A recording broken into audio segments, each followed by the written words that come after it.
So I'm just going to get the recording underway. Alan and Barry, welcome to today's session. Great, thank you. I'll leave it to you, Alan. Great, thanks, David, and good morning to everyone. So today's session, I'm really just covering some key aspects around research. I really want to cover the research methodology, so I'll start with the approach we take to research, then discuss how to generate a research report. I want to discuss replacement business, as we have designed a tool within our platform to help in that area. And also I'm going to go under the covers and give you an inside look at exactly how we actually calculate and get the numbers that we do and how they operate. Before I do that, I might just give you a bit of a background on us. So Quote Monster, we've been going for just over 3 years now. So during that period of time, we've been able to get a fairly good penetration into the advisor market. So we've got in excess of 3,000 registered users now. Majority of those use our pricing platform. We do over 100,000 quotes a month now, so quite significant, and generated over 52,000 reports. So quality product research is owned 100% by myself, Alan Rafe, and Russell Hutchinson. And so we own and manage the research platform and also the pricing platform, which is Quote Monster.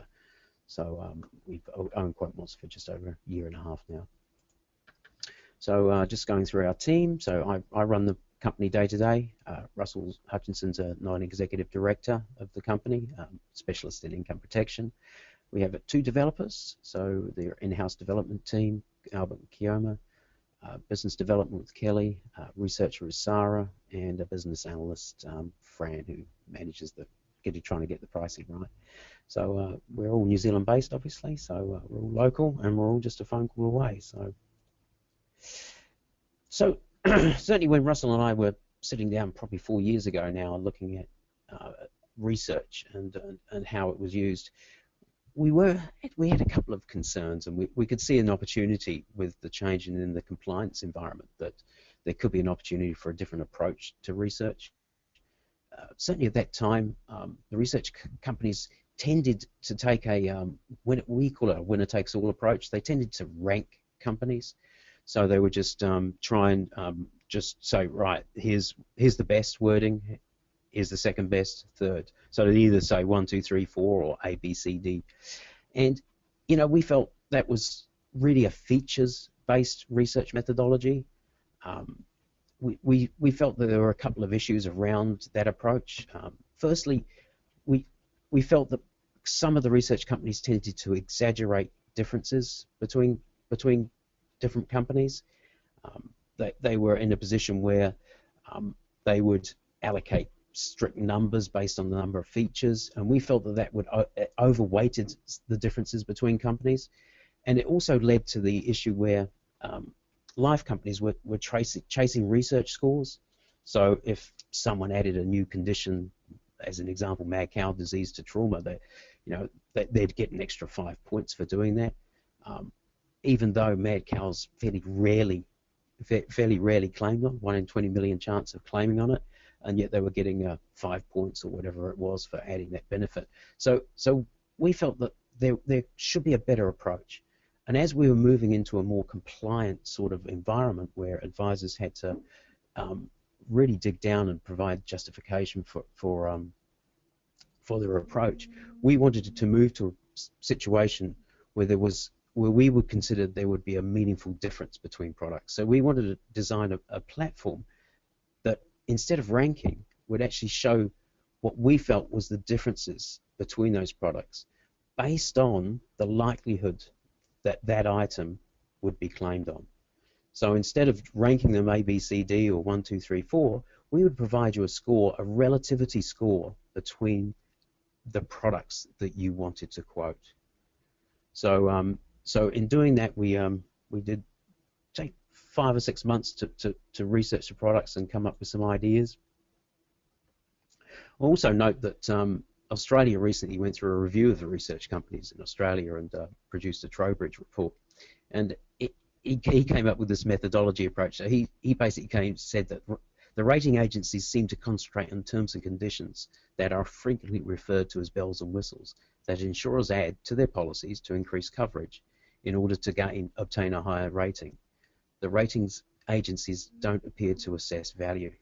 That's exactly the approach that we saw 4 years ago, and some of the issues that we saw moving forward.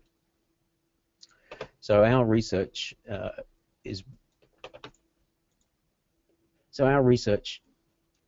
designed to enable advisors to understand the differences between products. In fact, the meaningful differences between products. Here's just a table of our life insurance. So for us, it's a matter of fit for purpose. It's a matter of you as an advisor determining which set of products you think are appropriate and fit the purpose for the need.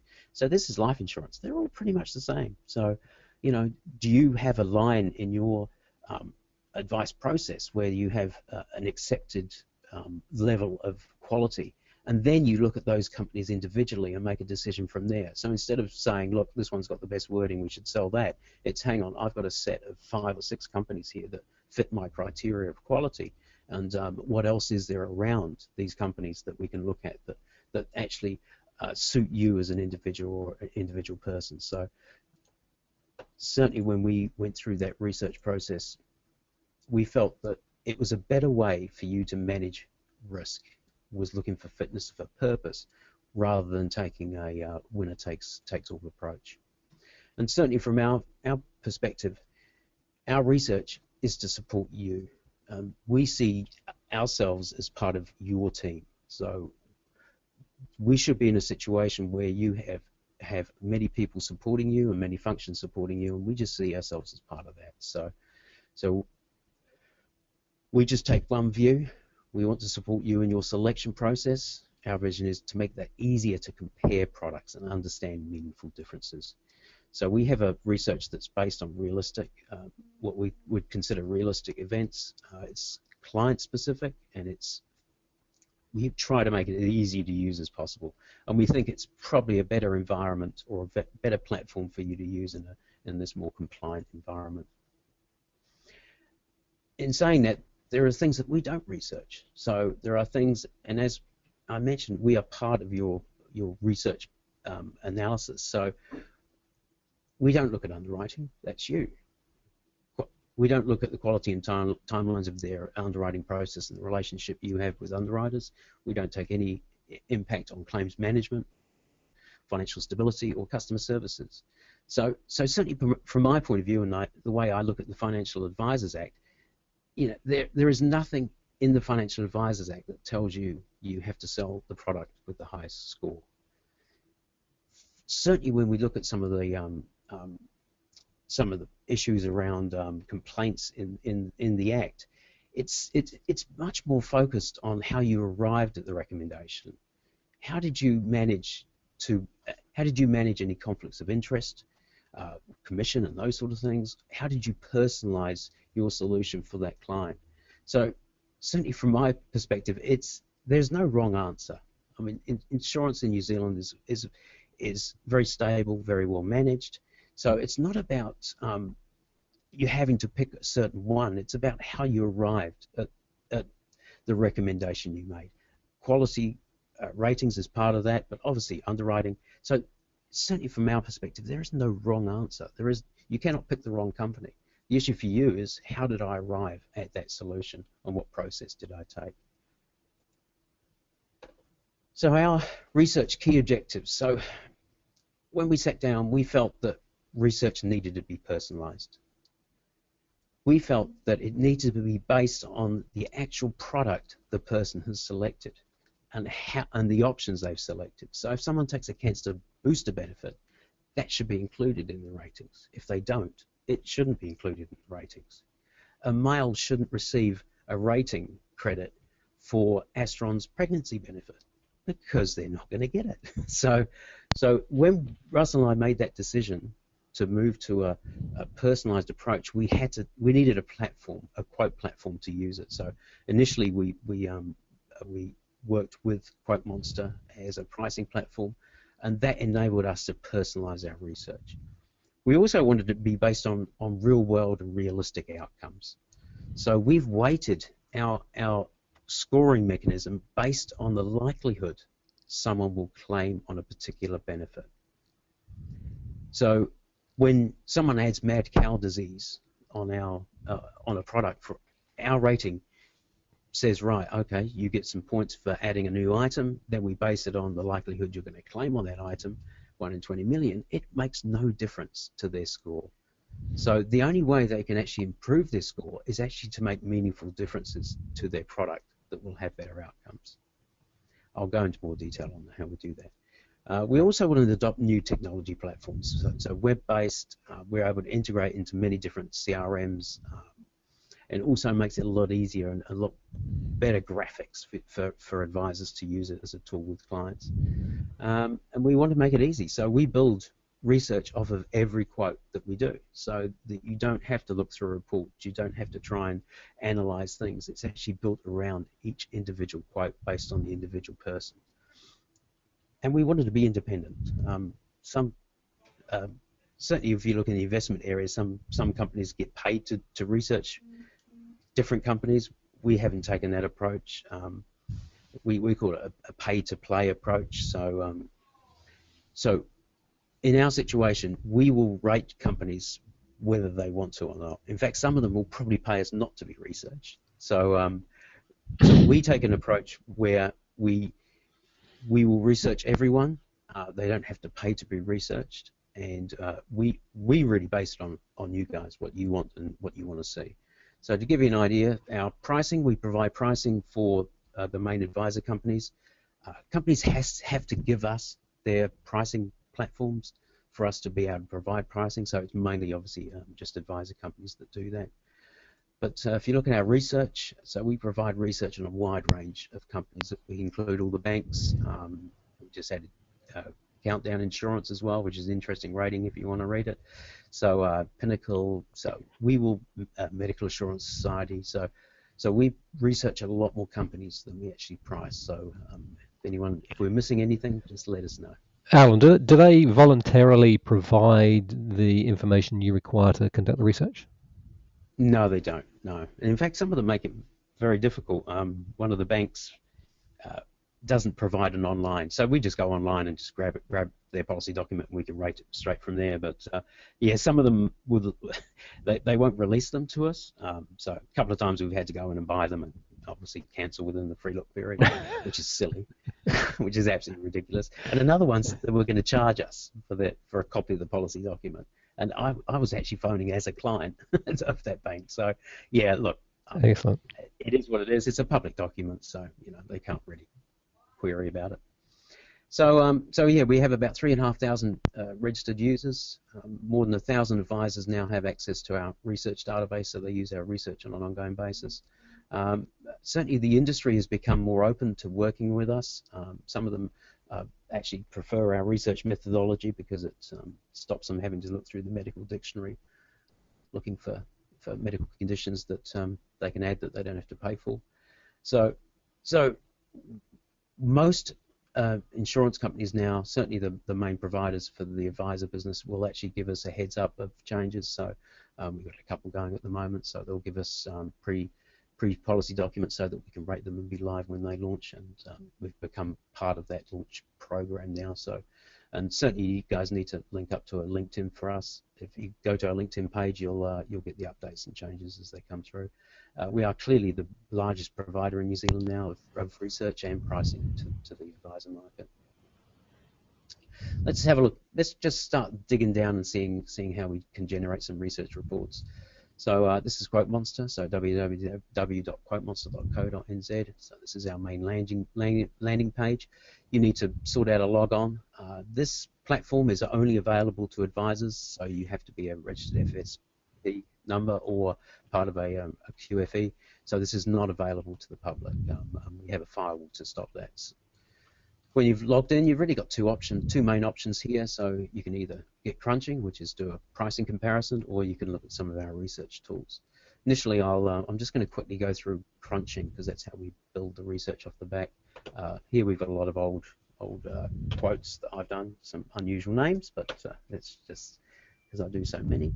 So if you hit crunching, you can add some client details, basic client details for producing a quote.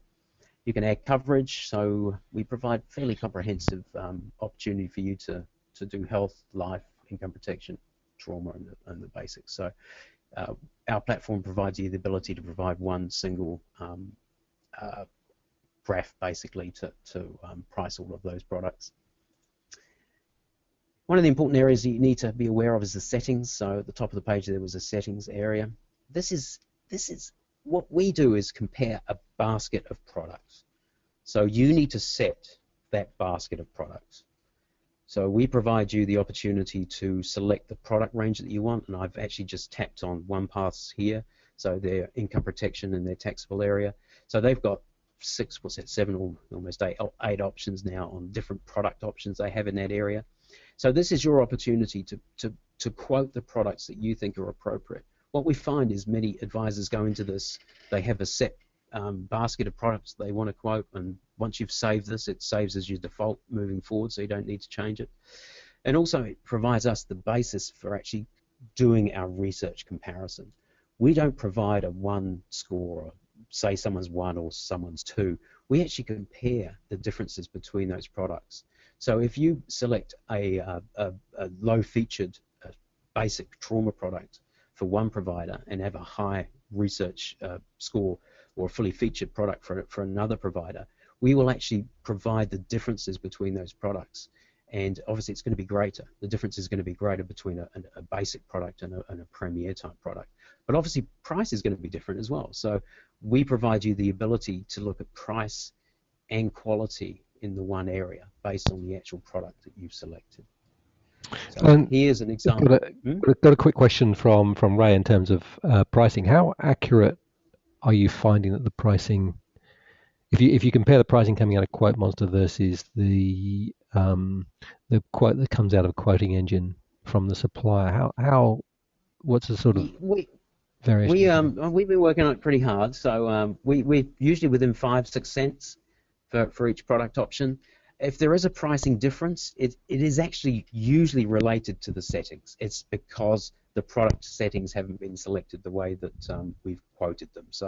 So if it is more than, I don't know, 5-6 cents out, you need to let us know, and we'll fix it. We're fixing a waiver of premium issue at the moment. So because so many people use our platform, we tend to know if there's an error pretty quickly. So you can be fairly confident. And as I say, if there is a pricing difference, it tends to be the product that we're quoting on is different to the one you're doing. You just send us the quote from Mastron or whoever you're doing, and we'll match it. And, right. We'll give you a heads up. So no, it's pretty good now. Really, really good. Cool. So so this is the main product comparison sheet. Many of the advisors use this on an ongoing basis with clients. So it gives you a graphical representation of how the prices stack up. But also, if you're a research subscriber and you need to subscribe to the research or have access through your dealer group, you can see the star ratings come through. So we've got this price and quality sort of comparison between as we go through. Just for your information, so that's the premium tab. So you can actually tab on, if you tab on the documents tab, it will actually come up with the policy documents for all those providers, and you can drill down and select whether you want life or trauma or anything. So we've got a complete bank of policy documents for all of those. But really what I want to focus on now is the research tab. So if you've got access to the research, you can click on the research tab, and here is the start of our research process here. So this is life cover. For a start, you can see that we obviously research more people than we price, because we have the banks there. If you toddle across the bottom here, there's obviously more companies going through. So if we just start from the headline, so what we do is we look for the person that has the best wording, and we give that company 100% score. Then we benchmark everyone else based on that score, based on their overall score compared to them. So we work out a percentage. So we have one provider that has 100. They're off the screen at this stage at the moment, but and the rest are benchmarked between them. So certainly when you look deeper into our research methodology, the reasons of these differences we base on likelihood of payment. So we have an incidence rating, and when we work out these scores, you could say some of these products were less likely to pay. But there's not much difference because this is life cover. So, and again, it's just a matter of you understanding what your fit for purpose line is. All of those products are likely to be appropriate for life insurance, and that's not a bad thing. That's how it should be. I'll just click through to, so I've done a trauma quote here. So here we can actually start to see a lot more variation because these products have some significant differences. So again, looking at the top line, there is the percentages. We've got someone at 90 or 50%. So Kiwi Bank, Fidelity at 91. Again, there's going to be someone at 100. It's likely to be partners in this case. So there's another provider down there with 100. And so here you can start to understand what the differences are between those products on a relative basis. If we start looking at some of these numbers, so on the left-hand side, we've listed the items that we rate. That toggles down as well. Again, there's probably about almost 45 items that we rate in trauma. We rate more items than anyone else. So here you can start to see what the differences are. The scores now represent how we base our calculation methodology, and I'll cover that again shortly. But essentially, we can start to see differences in the scores between providers for, say, critical cancer. So here we can see someone at 42 based on score of 42, and we can see someone based on a score of 40. So there's a poorer wording. You don't know why at this stage, but there is poorer wording there. And we can also start to see things that aren't included. So now we can see that there's no partial or diagnostic benefit for ANZ. So they don't provide that benefit. They don't provide special events increase. So as an advisor, you can start to really see what is missing and how valuable those items are. We rated, diagnostic and partial is a really good benefit to have, and does pay significant benefits to clients. So it is a high scoring event. So you can start to understand the differences between those products. Here we can see AMP's RPP, which is the old AXA product, has a 0 with an asterisk. That means it's optional. We haven't selected that option when we quoted. You can go back and select it. And obviously, there's a price difference, so that's why it's an optional benefit. So here we can start to see the differences between those products. You can actually break these down to just show 2 providers if you were doing a replacement business form, or just wanted to see the differences between, say, the ANZ and Astrom in this case, and you went through and you could identify just those 2 as you went through. So now we can really start understanding the qualitative difference between some of these providers. We also provide you the ability to drill down onto wording. So here on the left-hand side, if you click on, we'll click on heart attack in this case here, you'll actually drill down and it'll actually provide you the wording for all the heart attack definitions for all of those providers. This is AIA. I must have it's scrolled down a bit, so they've fallen off. But so here we've got AIA's heart attack wording. We've got the date of the policy document, the page number that this came from, and the section that their heart attack wording came from. So you can scroll down on this and you can see all of the companies, all of the banks, all of everyone's wording for that particular item. And here we also start to uncover some of our scoring methodology, which I'll cover a bit later. But you can easily start reading the differences. Exclusions is always a good item to read because always very interesting differences between the exclusion wordings for some of the banks and some of the main providers. The other thing I wanted to illustrate to you was the differences and how we personalize our research. Firstly, obviously, there's no special events increase for AMP, RPP, so therefore there's no rating for it because they don't get it, so it's personalized in that respect. But also, this is a male, so a male based on male incidence rates, so we're saying here that probably 43% of claims, whatever the 100% score is there, is relate to cancer for males. And here, heart attack, we're saying, in fact, that's probably the highest score for Fidelity there, is 16.37% of claims that are paid are based on that heart attack item. So we know for males, the likelihood they're going to claim a heart attack and claim on this policy for heart attack is about 16.37% of times. So if I change this to a female, what would it do to the scoring mechanism for this?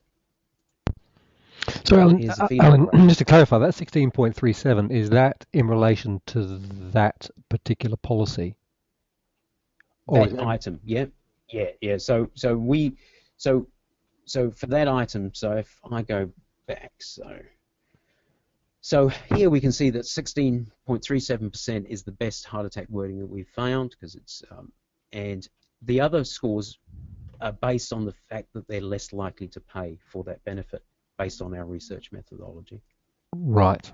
So what? No, 16.37% relates to um, likelihood of claim, is it? Yeah, well, we base it on what the claims. So we get some data from GEMRI, and they tell us that 16.37% of claims that are paid on trauma relate to heart attack. Right. Got it. Right. And Yep. then we look at the wording and we see what the differences are, and then I'll go into more detail about how we do that. But we can see some big differences here. That's 16% score there. We got an 8% 8 score there, and that's it's a big difference. ASB, they don't take the modern approach to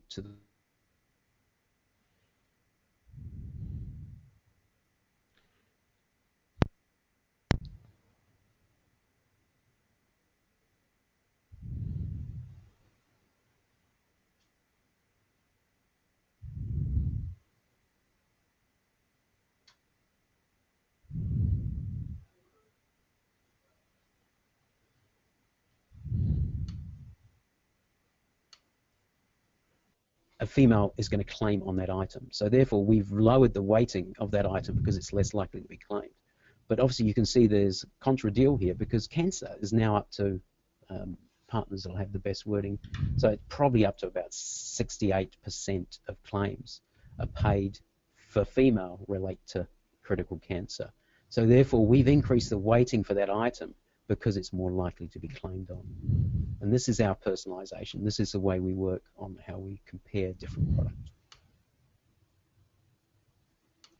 You can now print a report, so I won't go into any report details, but you can print the quote report, or you can print the research report. Research report is really just those numbers in a little bit more detail because you see the whole thing, but it's there. And, some advisors show clients, some advisors don't. They just put it in their, in their client record just to show that there's evidence of research being done. So, and I had a call this morning actually from an advisor that wants me to have a chat with the client, so which is unusual, but it's some people need a lot of information, obviously some don't. So we try and provide you the ability to drill down. The other area we've got is research tools. So if you click on there, we provide policy document wording, so you can look at anyone's item and look at all policy wordings for those companies. We provide you the ability to look for old policy documents now. We have a policy document archive. We've got 320 policy documents there now. So you can search a company or a benefit or a date, so you can find a legacy policy document. We also have some business insurance, business overheads insurance, key man insurance research as well available, but I haven't got time to go through that today. I say a couple of questions coming up as you went through those lists there, Alan. Yep. Tom Wu said, what does a negative score represent on those lists? Yeah, that's a good question actually. Yeah, that's so we've got a couple of areas where they're negatives. Exclusions is a negative, so we see that as taking away from the benefit. So we've scored that as a negative benefit. We also score offsets as a negative benefit as well because we think it takes away. So, but there are only a couple of items that are negative. Good question. Right. And one other question is there a reason you don't rate? So a higher negative. So a high negative, Sorry, high negative is a worse score. The other question was: is there a reason why you don't rate from highest to lowest in the on the screen, just to make it easier to read? Well, again, we don't necessarily rank, so we're not. We've got just in alphabetical order, I suppose. So it's up to the advisor to determine what they think their fit for purpose level is. And as I say, it's not about picking a winner; it's about understanding differences. Understand the variations. So, yeah. No, yeah. We don't necessarily rank. Cool. Thank you. Hopefully that answers. That's good. So look, I just want to spend a bit of time on replacement business. It's an area that I do have get a lot of feedback from advisors on, certainly when they're looking to compare different products for replacement.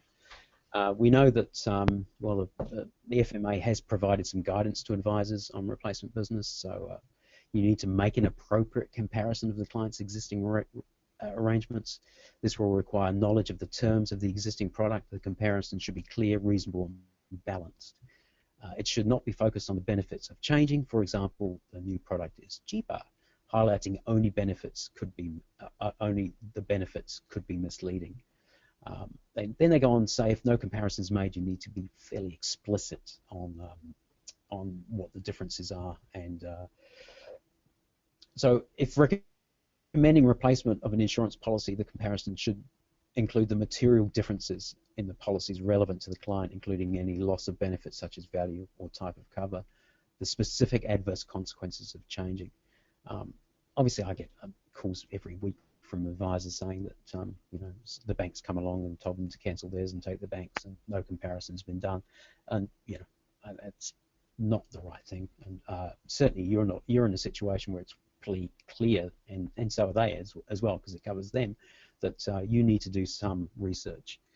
This led us to design a head-to-head research report. So this is specifically designed for replacement business. You go into our research and click head-to-head. So it's a fairly new report. So we are going to extend it to legacy products, but at the moment it only has current products. It will take some time to build the legacy. And at the moment we provide you the ability to do life, TPD, and trauma. Income protection and health are a little bit more complex, so hopefully not too far away. So here you're able to just put the client information in, so there's no pricing with this. Indicate the level of cover and the two companies that you want to compare. I haven't done those, so let's just give you an example of the output. So here I've got a comparison between AIA and Sovereign, and this is a male, 31, employed, so this is trauma. So this is trauma cover. So here the initial area here is to try and understand what the material differences are between those two products. So here we've tried to graphically show the differences in the score for the different benefits and then ranking them based on the value. So here we can see a difference between AIA's heart attack definition and Sovereign's heart attack definition. So here we see a score of 6.88 advantage to AIA as they have a better score, and this is basically because Sovereign hasn't moved to the non-ECG requirement for heart attack, so there is a difference. We also see differences in special events, TPD. However, Sovereign's got a better, I've included the booster benefit in this one, but Sovereign's got a better cancer definition. And again, this isn't about winners and losers. This is all about understanding differences. So the client may want to change for different reasons. I mean, they might want to change, it could be price is an issue here. So, but you as an advisor need to understand what the differences are so you can communicate those to the client. We've also, as well as the score rankings there, we've also provided you details of what items, they may be small items, but these are items that are covered in one provider and not provided in the other provider, so that you know specifically what conditions are covered in one policy that aren't covered in another policy. So here we've got Sovereign showing us it has a financial planning benefit, which obviously AA doesn't have according to this, and you can see that there are some other conditions that are covered by AA that aren't covered by Sovereign. And then below that, just to make sure we're completely thorough, we show you all of the items that score exactly the same. So these are items that are common between both of them, and they score the same score. And at the bottom, you've got a score for that. So again, does that mean we personalize? Sorry, Alan. Does that mean essentially they've got exactly the same wording for those? No, it's just it might be different wording, but certainly the outcome is very similar. So our scoring mechanism shows that they score the same. Right. It won't be exactly the same wording because we don't base it on ideal wording. We base it on what is claimable and what's not claimable. Right. But they're likely to be very similar wording. Traditionally, those minor things tend to be very similar. Okay. Again, this is a male, So that's always important to keep the idea of difference. So I've actually done another head-to-head, but this is a female. And here we can see a fairly significant change in the weightings of those benefits because of the nature of the fact that heart attack isn't as great a claimant event for a female than the male. So now we've seen a difference in those scores. Cancer's come up a bit because it's more likely to be paid for a female. So again, keeping in mind the differences, and that's why we personalize our research so much, and that's why we build it around a quote. And we don't provide generic product sheets. I don't think we'd ever want to, because we still believe that it's actually dependent on exactly what's been taken by that person and the likelihood they will claim on it. So here we have, you know, again, no winners and losers. It's about understanding difference and making sure you and your client make an informed decision. We've also taken the opportunity to, sometimes it is fairly obvious, so I thought I'd show you this one, which is a comparison between Astron's trauma and ANZ's trauma. This would be accelerated. So here we can see some differences. So we can see that special events is not covered with ANZ because that's the full score we provide for special events, and you can see a number of items that have significant differences. Exclusion is down there, benign brain tumour, stroke, live cover buyback. I've included buyback in this one. Cancer, better wording from Astron than the ANZ. So yeah, diagnostic partials, that's actually a full credit for that because ANZ don't provide it. So sometimes it is fairly different because now we look at additional items that aren't covered, and here we have a list of items that Astron provide that ANZ don't provide. Oh, so massive. Bottom, it is big. And then we have a list of items that are scored the same. So again, providing you the ability to understand, and your client, what the differences are between those products. We've also taken the opportunity to include the FSC's replacement business advice. So depends on how you print it, but it can be double-sided. So you've got those differences, and then you've got the ability for the client to sign the replacement business form and you to sign to say that you understand those differences. So we just, as I say, it's a fairly new launch for us. We're still adding products to it. And also we see this as where the legacy product comparisons will go through. As I say, we have policy documents already, but still got a bit of work to do in that area. But certainly the feedback's been very good from advisors on using that tool. Now, if everyone's still awake, I will go through the research process that we use. So, firstly, I must say that we don't make our research decisions by Russell and myself. We do look at, and when we contract medical professionals, so we contract an underwriter, they have a CMO, we pay for medical advisors as well when looking at policy wording. So it isn't us making these decisions, it's a number of professionals that provide support in that area. So we have reinsurers, underwriters, medical researchers, we talk to claims managers as well. So we have a lot of areas there. We also get a lot of feedback from advisors because it's used so much and looked at so well. You know, we really value that feedback from advisors. And if there's something in there you don't understand or doesn't make sense to you, look, just give us a call. We can work through it. So essentially, the way we break down our research methodology is we look at a product. So we look at trauma, and then we break trauma down into different benefit items. So those benefit items are different value propositions or benefit payment facilities within that product. So we break down heart attack, cancer, all those items. For trauma, we've got about 45. Guaranteed policy wording, all of those items that are on the left-hand side. So we break those down, we identify all the different benefit items, and then we break it down into 4 key areas that we measure. Firstly, probably the most important one is the quality of the definition. How good is that definition? And I'll give you a bit more insight when we've done this about how we get the definition. Then we overlay the likelihood that benefit will be paid. And we can get that through a lot of research. There's a lot of data out there that support the decisions we make on the incidents. So we get the quality of the definition, we overlay and multiply it basically by the likelihood it's going to be paid. Then we say, well, how much is going to be paid? we see many providers out there that have benefits that are 10%, 20%, and I'm sure they're doing the right thing, but they tend to do that so that they get a full credit for adding the item on their product score, but only providing 20% benefit is a good way of increasing their research score, but not having to pay full value for it. So So is we it actually where, have for example, where you've got severity-based clauses in a policy that would be factored here? Is that right? it could be, or someone last year added intensive care treatment to their trauma policy, but they only pay 10% benefit. Right. So Yeah. we would multiply it by 10%. So if they were given 5 points for adding intensive care, we would end up with a 0.5 score if we use that methodology. But so we have an amount score. So if they don't pay full credit, if it's only 25%, they'll only get a 25% value for that score. And then we look at frequency. How often is that benefit paid?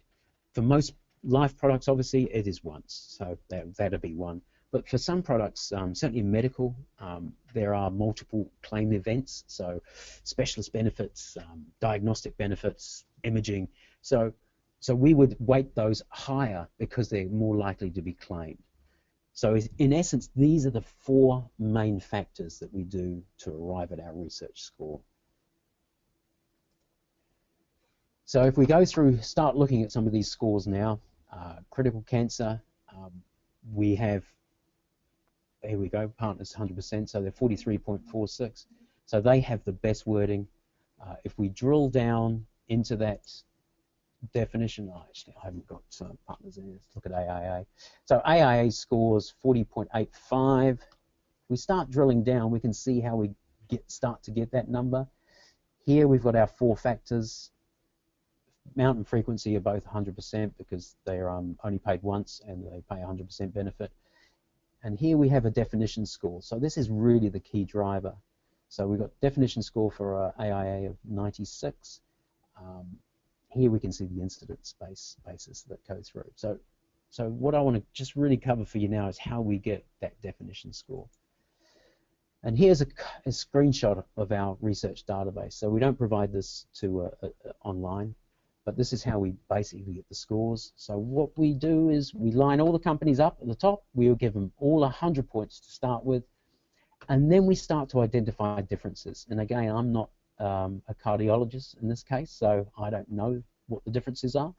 But essentially what we do is we get someone to look at what they think the difference is.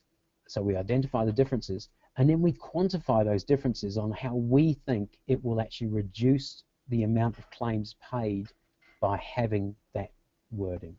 So an example here, and I've been using AIA, so I might as well stay with them. So here we've got excludes rise and fall as a result of coronary intervention. So we've taken 2% off of their score because they won't pay if you're getting an angioplasty, basically, or an angiogram. They also won't pay lesser acute coronary insufficiencies are excluded. So there's another factor there that reduces benefit payments. Certainly when you look at the older wordings for some of the banks, we've still got troponin levels to get. So here we've got built-in some troponin levels, classifies cardiac biomarkers that must be reached. Again, another troponin, a high level troponin. So medical insurance has been hit 8% for that. One part's been hit 8%, and someone else has there. So if we go down the bottom here, we can start seeing some bigger score differences. So it requires ECG changes, and this is where we moved away from a traditional heart attack definition from a life product to more of a clinical definition a couple of years ago. And here we see some big differences. So people that don't have the more modern that require ECG changes, it's almost about a 20% difference. So a very big difference in the ability to claims paid. So at the end of this, so we identify all these items, we quantify what we think the differences are. We can actually give you these sheets if you're that interested. We can show you the cancer one. But you can imagine if we've got 50 items, this is a big item obviously, but many of the items have 4 or 5 different categories or items here that we measure. So it's a huge database that we maintain and keep. So here we see at the end AIA's 96 score, and then we overlay the likelihood of payment based on male and female, and that's basically how we get the score. Part of this process that we have by identifying this, and what we think is important in our research process, is transparency. So we provide access to all of the life insurance companies to this database. And we find they're really, really good at finding errors when we've marked someone else down or up, or haven't marked them down. So in providing this to the life companies, certainly over the last couple of years, we've really been able to drill down and understand what differences are. And now we are seeing a number of the life companies actually making product changes based on our scoring mechanism. And that's not necessarily a bad thing, because one of the product managers phoned me up a couple of months ago and said, look, Al, I'm making changes to my wording, and every time I make a change and I get a higher score, it actually costs me more. And it actually is very similar to the amount of score that I've got, which is what we're trying to achieve in our research. It's about understanding what the value is for the client and understanding what benefit they're going to receive by having higher areas. Oh, David, that's me done. Wow. There's an awful lot to cover in what has been a relatively short space of time. Yeah. That is massive. Thank you for that presentation. There's been a few questions as we've gone, and I'm very, very conscious of time. So I'm going to pretty much hand straight over to Barry for his take and sort of summary of the use of QPR in an advice process. Barry, I'm not sure if you're still muted. You seem to be. I'm going to just remove presentation rights. I'll come back to you at the end of. I'll come back to the end of Barry's presentation. So thank you, Alan. That's fascinating from my point of view. First time I've seen that presentation, and it is very, very interesting. Okay, Barry, make you a presenter. Cool. Okay. So hopefully the audience, you will be able to stick around for a little bit longer than the originally allocated hour. I'm guessing we'll probably better get through this in about 20 minutes, Barry, on your yeah, absolutely. Yeah, look, if there's questions there too, we want to get into them. So I'm going to hit the highlights, I guess. And yeah, well done, Alan, because I thought that was fantastic. I thought I knew what you guys did. Now I really know what you guys do, which is good. Yeah, and I think it highlights too the importance of making sure. It's all great just to go and have a look at a tool and have a play with it and think, oh yeah, I know what it is, but until you actually dig down and understand. That last slide was a classic example of finally defining what the difference of the 96 actually meant. And yeah, I imagine there'd be still a few users that may not understand that. Okie dokie. So what I'm going to do in the next 20 minutes is, now that you've looked at this tool, if you were then to decide, great, I'm going to use quality product research and I'm going to use that for my advice process as an insurance advisor, what options have you got for using that? How do you document research that you used? And what evidence is required if you are relying on research for your advice? As you know, when we do our compliance matters, we always go, well, why is this important? Because we want to know, do I need to be doing this? Is this just a good idea, or is it something? And look, Alan's already touched on these points. As financial advisors, obviously clients' interests first are paramount. So Alan touched on the fact that we need to be able to display that our decisions were made without conflict, that we showed due diligence, care and skill when we're giving advice, and we're not being any misleading or deceptive. So what did I pick up? I just thought I've made some notes as I've gone through the session.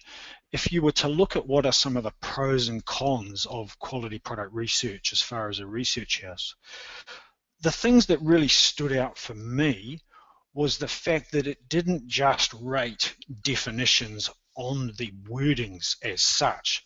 So it didn't just say this heart attack definition's got better wording than the one next to it. It actually took into account the likelihood of claim.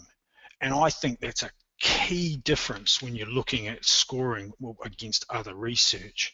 It's great having a score next to a definition, But if that particular definition gets points or doesn't get points, but the client's never going to claim on it, and I thought, Alan, your definition about the pregnancy benefit not being applicable to men was a good example.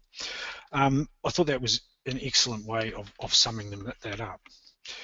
The second thing about the research that I think is a very good pro is the fact that it is personalised to the clients as well. So you do get those specific scores for a male or a female, or for particular benefits that if you haven't selected buyback, then the buyback weightings and scores don't apply to that particular quote. So that was another key benefit. I think being web-based, a lot of advisors are going to find that easier rather than having to have software or downloads or updates to manage, or having to subscribe specifically to another system to get to it. And another good thing, and Alan, I'm glad to see you mention it rather than just put a note on our website, you can pick up the phone and talk to the team, and they're based here in New Zealand. So yeah. From a cons point of view, if you were to look at the negatives, obviously when you're looking at product research and how you would use that in your advice process, be aware of what this doesn't include. And once again, Alan touched on it: underwriting, claims, financial stability, service, and things like that. So while this is a product focus, it isn't provider focused research, and that's important. And I'm going to touch on more about that as well. Also, you've got pricing and research separately. There are some limitations that Alan mentioned on the product range. So it's no use just doing a quote and saying, oh yeah, well you've got sovereign policy, here's a quote showing you sovereign, if in fact the product you're quoting or researching isn't the one that the client has got. I think the head-to-head tool is addressing that in an excellent way, especially when because replacement business is a risk. And I think you could use the head-to-head comparison with the current product range. The second step to that is if the client does have a different product in the head-to-head that you're comparing, that you would then have to then highlight the differences. And most providers, if they've upgraded their products at some stage, will have information on those upgrades or those differences. But yeah, you can't just compare sovereign versus AIA and throw it at someone and go, there's the difference, if it's not their products that you're comparing. So there's a bit of extra work to be done.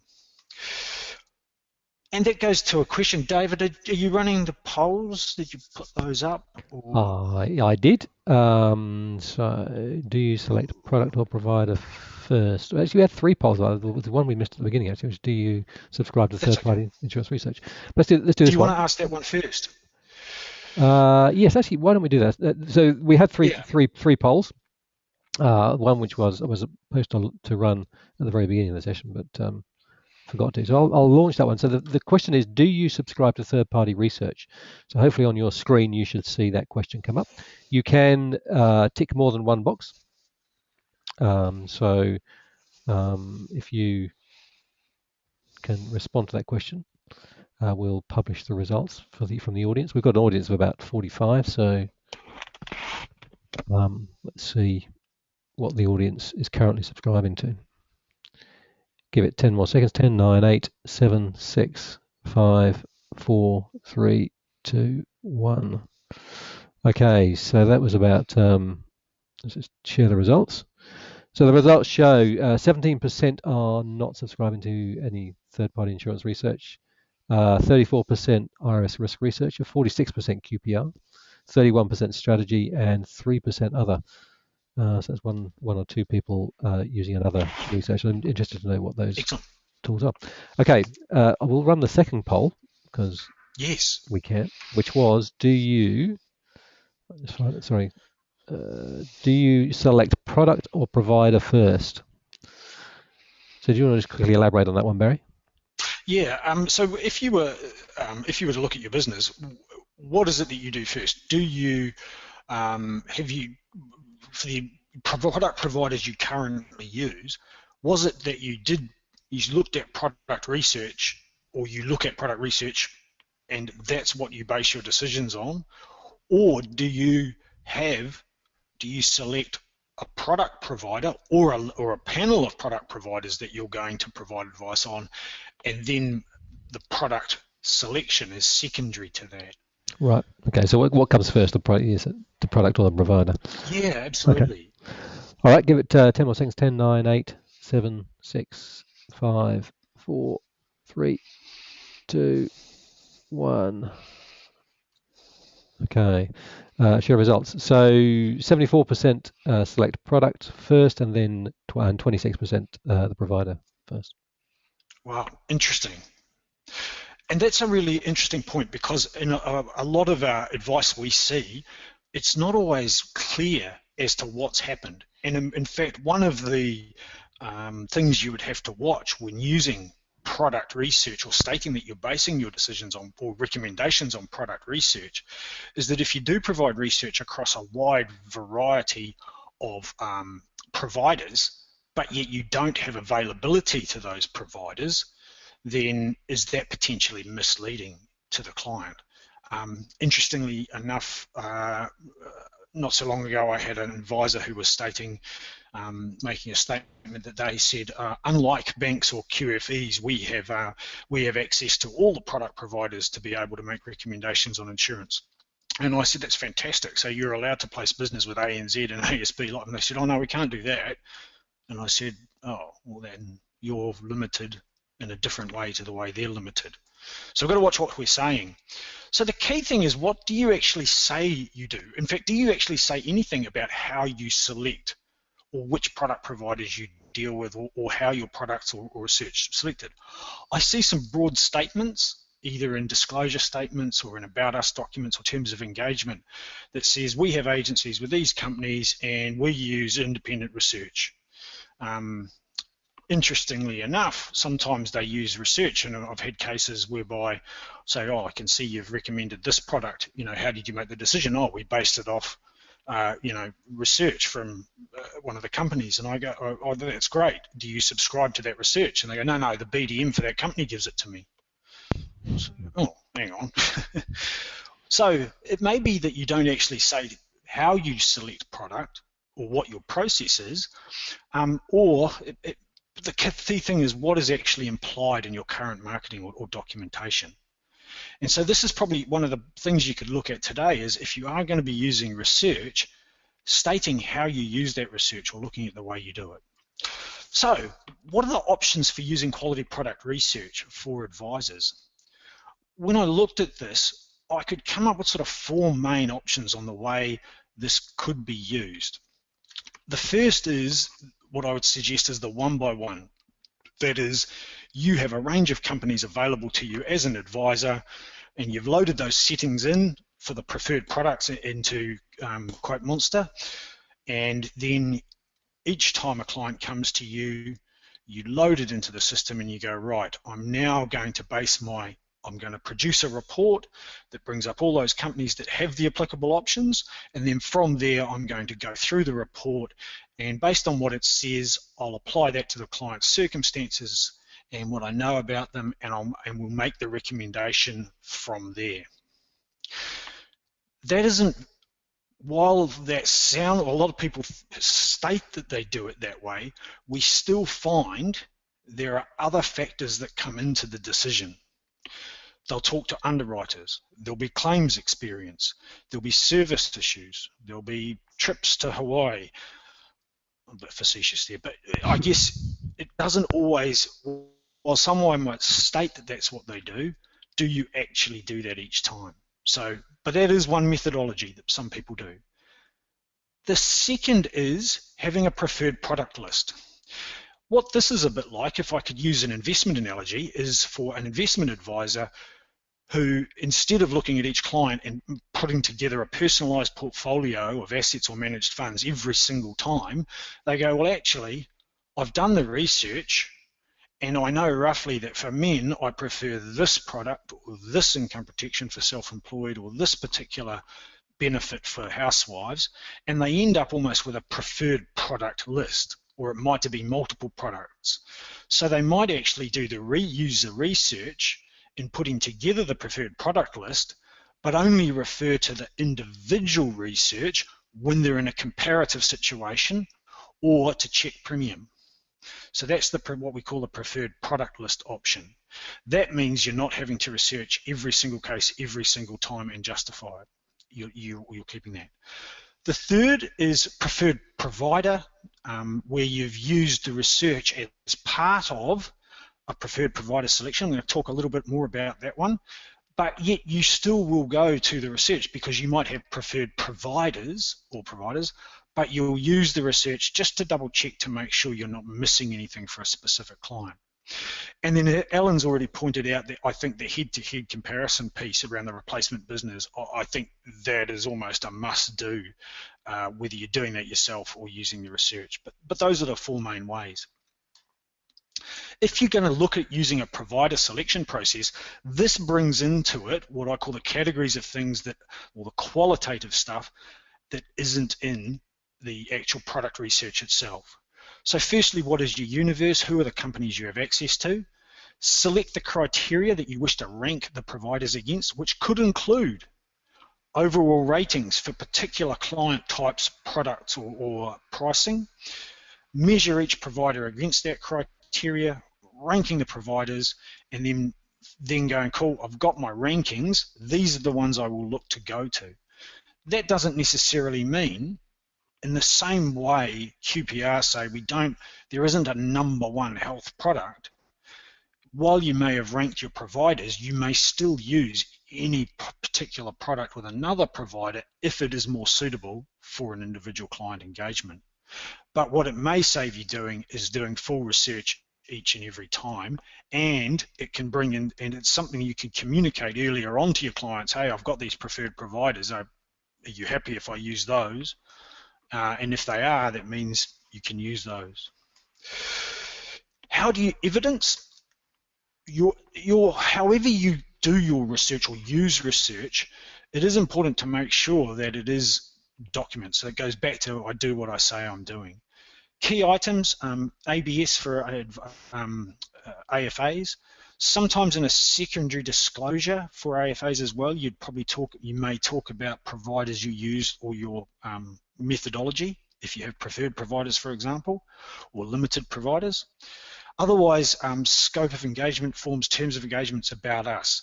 They're generally the best place to talk about how you pick products or use, and the research you use and how you use it. The more you put into the generic information you give the client up front, the less you have to put into the bottom part, which is your advice process documentation. What research do you need to keep on client files though? One of the things we recommend is providing clients or using an advisor worksheet. What that basically means is that for each client you have a notes that just keeps track of your thought process as you look to develop the recommendation. It also means it helps you almost write the statement of advice or record of advice as you go along. So if you do use research, or if you do talk to an underwriter, or you do take into account a particular client factor, then you can record that on the worksheet. If you do rely on research, whether it is a preferred product or preferred provider rating or research, you should note that you've relied upon it. I would potentially keep, especially for personalised one-off copies. I have seen examples in dispute where someone has said I used research ratings back in 2004, which showed one company was better than another company. When asked to produce the research to prove it, they then sent in the current research from 2012. Well, obviously it was different in 2004, so don't rely on it being kept. Make sure you do keep those copies. You don't necessarily have to provide copies of research to clients unless they ask for it, but yeah, let them know that it is available. But yeah, the code changes in May last year meant that you don't have to give the client all the research information unless you particularly want to. And in fact, thinking about it, one of the pros of QPR would be the fact that it highlights only the differences in products is quite good, rather than giving the client full product listings or full product wordings and asking them to analyse those. if you're relying on research for replacement business, vital that you keep it, because that's probably the most risk you would face with this in this area. So I've been able to whiz through this pretty quickly. Hopefully we've got you thinking. A process is important. However you use research, make sure you're really clear in your documentation or in what you say to clients, how you use that research. Think about what does your current process stack up and what would you look to change going forward. And Alan, on behalf of myself, I thank you very much for sharing your information today. I found that very useful. And David, I'll hand over to you so you can get to some of those questions maybe. Barry, thank you. That was a very, very short and sweet synopsis of your presentation, but that was useful, I think. I mean, a couple of things that came out of that from me was you made a comment that the more you do up front, the less you have to do at each engagement, which I think is quite salient. It's basically investing time in your business. Well, yeah, it's silly repeating the same thing over and over again for each individual client. You know, the more you can. So we now have we see advisors where they give the client in their sort of an about us or a terms of engagement document, they describe the process they will go through and preferences they have, say, for provider, because it's almost like setting a limitation. Yep. But it also means that they then go, cool, or if they've selected, if they have a preferred or an approved product list that they work from, they're almost at an advantage, because if they tell the client that, hey, I work from an approved product list which is researched every 6 months internally and based on these factors, cool. When they then present the advice, they go, well, the product we've selected from you is from this preferred provider, and then they only have to talk about the suitability rather than, I did all the quotes and I did all the research across all the agencies we have, and here's how I got to my answer. Yeah, and I think that's a really, really valuable. As you say, it's a valuable way of reducing the amount of work that's required every time. The other thing is the fact that the likes of QPR as a research solution for product is part of an overall evaluation process. It helps you to understand the product differences and product variations, but there's some factors there that I know. For example, in the UK recently, there was some. I think there's a new requirement for the companies to publish claims and payment stats and the comparison between the two. I don't think that's required here at the moment, but that was a big issue in the UK, and obviously that information is not necessarily reflected in this research, but perhaps would be an overlay. One of the benefits, I think, is, just on that point, I actually think one of the benefits of QPR is that they are talking to the product providers and their claims people. So they're actually, the incidents, and Alan will correct me if I'm wrong, I think that's one of the benefits in this research, is that it is being taken into account for them. Yeah, that's right. It's exactly right. Yeah, cool. Guys, I'm very conscious of time. We're sort of 15 minutes beyond where we hope to be. But Alan and Barry, thank you very much for your time this morning. That was a fascinating synopsis. I know you rushed it. I think you probably had to rush it through a little bit, Alan. But there's so much information there, and I think possibly warrants even a follow-up session. To you in the audience, thank you for your time this morning. Hopefully you found it valuable. At the end of the session, you will get a survey form and reflections questionnaire. If you do have questions in relation to what we've covered this morning, please feel free to run them through me, and I'll get them to either Alan or Barry as required. But once again, Alan and Barry, thank you very much for not only the time you put in this morning, but the time you've put in preparing this material. I found it incredibly fascinating and very valuable. Hopefully the audience have too. Enjoy your weekend, guys. As I say, if you've got any questions, feel free to come back to me and I will run them through to Alan and Barry. Thanks very much. Cheers. Thanks.